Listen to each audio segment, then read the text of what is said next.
এই তিরপলগুলো সরাতে হবে, সরিয়ে এই জায়গাটা সুন্দরভাবে ক্লিয়ার করতে হবে, তারপরে তিরপলগুলো রোদে দিতে হবে, তারপরে গিয়ে পাটকুটি গাদা দেওয়া যাবে। বাট আজকে হয়তো গাদা দেওয়া। একটা জিনিস বলবো, এখানে সাপের খোলস ছিল, দেখাবো আপনাদেরকে, দেখাচ্ছি দাঁড়ান।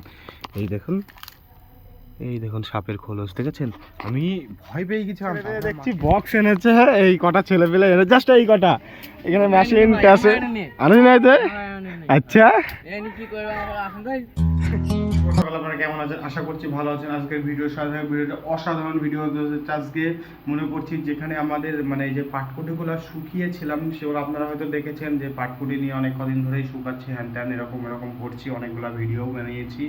বাট আজকে মনে করছি ওই পাটকুটিগুলো শুকিয়ে গিয়েছে, এইবারে মনে করছি যে এইখানে মানে পাটকুটিগুলো এক জায়গায় করে রাখতে হবে, সেই জায়গাটাকে আজকে তৈরি করব। আমাদের ভাষায়, আমাদের গ্রামের ভাষায় বলে যে পাটকুটি গাদা দেওয়া। বাট ওই গাদা দেওয়ার আগে কী করতে হয়, নিচে মাচা মতো করতে হয়। বাট আমাদের মাচা করতে হবে না, আমরা একটা জায়গাতে রাখি, সেখানে মাচা পার্মানেন্ট করাই আছে, সেটাই পুরাতন, যেই মানে পুরাতন হয়ে গেছে, মানে আগের বছরে দিয়েছিলাম তো, সেটাই ক্লিয়ার করতে হবে, পরিষ্কার পরিচ্ছন্ন করে একটা দুটো দিন শুকাতে, বা ওটা হয়তো একটু নরম থাকতে পারে, মানে আই মিন ভিজে থাকতে পারে, সেইগুলা ক্লিয়ার করে তারপরে সেটা এক একটা দিন ছেড়ে দিতে হবে। ছেড়ে দেওয়ার পরে তারপরে গিয়ে পাটকুটি গাদা দেবে। আজকে ওই জায়গাটাকেই ক্লিয়ার করার জন্য যেতে হবে, দেরি না করে ওখানে যাওয়া যায়। ভিডিওর সাথে ভিডিওটা দারুণ ভিডিও। আসলাম পাটকুটি গাদা দেওয়ার জন্য। প্রথমে পাটকুটি গাদা দেওয়ার জন্য এইটা পরিষ্কার করতে হবে, এইটার উপরে আমরা পাটকুটিটা গাদা দিই, প্রতি বছরই দিই।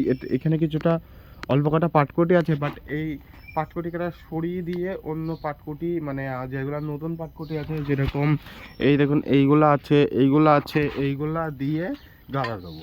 বাট এই তিরপলগুলা, এই যে তিরপলগুলো আছে না, এই তিরপলগুলো সরাতে হবে, সরিয়ে এই জায়গাটা সুন্দরভাবে ক্লিয়ার করতে হবে, তারপরে তিরপলগুলো রোদে দিতে হবে, তারপরে গিয়ে পাটকুটি গাদা দেওয়া যাবে। বাট আজকে হয়তো গাদা দেওয়া, আজকে গাদা দেওয়া না হতেও পারে, কিন্তু আজকে না হলে কালকেও হবে। বাট তার আগে এই পাটকুটি যেখানে গাদা দেবো সেইটাকে ক্লিয়ার করতে হবে, বুঝতে পারছেন?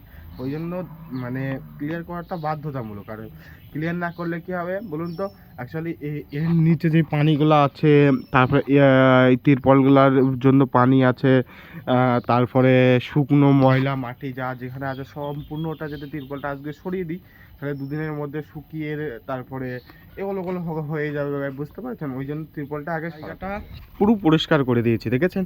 আর একটা জিনিস বলবো, এখানে সাপের খোলস ছিল, দেখাবো আপনাদেরকে, দেখাচ্ছি দাঁড়ান।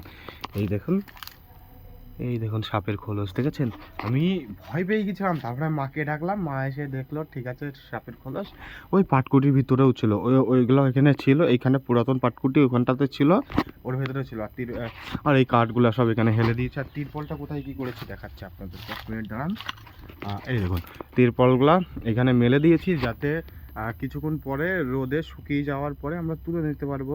তারপরে ওই জায়গাটা 2-1 দিনের জন্য শুকাবে, তারপরে ওই জায়গাতে আপনাদের কি বলুন তো, পাটকুটিগুলা দিয়ে গাদা দিয়ে দেবো, যেরকম এই পাটকুটিগুলা দিয়ে গাদা দিয়ে দেবো। এখন একটু যাব রেশন আনতে, মানে আমাদের ওই বাড়ির দিকে রেশন দিতে এসেছে, তার রেশনটা আনতে, রেশন এনেছিলাম, এইবার দুটো সার আনতে যাব। অ্যাকচুয়ালি নয়নাগাড়িতে, মানে আমাদের মাঠে ধানের জমিতে কিছু সার দেবো, বাট মানে সারের সাথে কিছু রাসায়নিক মেশাবো, মানে যাতে আগাছা না জন্মায়, ওইগুলো দেওয়ার জন্য অল্প কিছু সার নিয়ে ধানের ভুঁইয়ে প্র্যাঙ্ক হয়ে গেছে। অ্যাকচুয়ালি আমি বেরিয়েছিলাম, ওই দেখুন সাইকেলের ভিতরে বস্তা নিয়ে বার হয়েছিলাম। কি হয়েছে, বাবা ফোন করে বলছে যে যেই দোকান থেকে সার নিই আমরা, সেই দোকানে সার নেই। আরে বাবা, সার নেই দিতে, তা বাবা বললো যে আমি কিছুক্ষণ পরে বাড়ি যাচ্ছি, বাড়ি গিয়ে অন্য জায়গা থেকে সার নেওয়ার ব্যবস্থা করতে। ঠিক আছে তাহলে। আমাদের মানে গ্রামের ছেলেপেলে দেখছি বক্স এনেছে, এই কটা ছেলেপেলে এনে, জাস্ট এই কটা, এখানে মেশিন আছে আনি নাই তো। আচ্ছা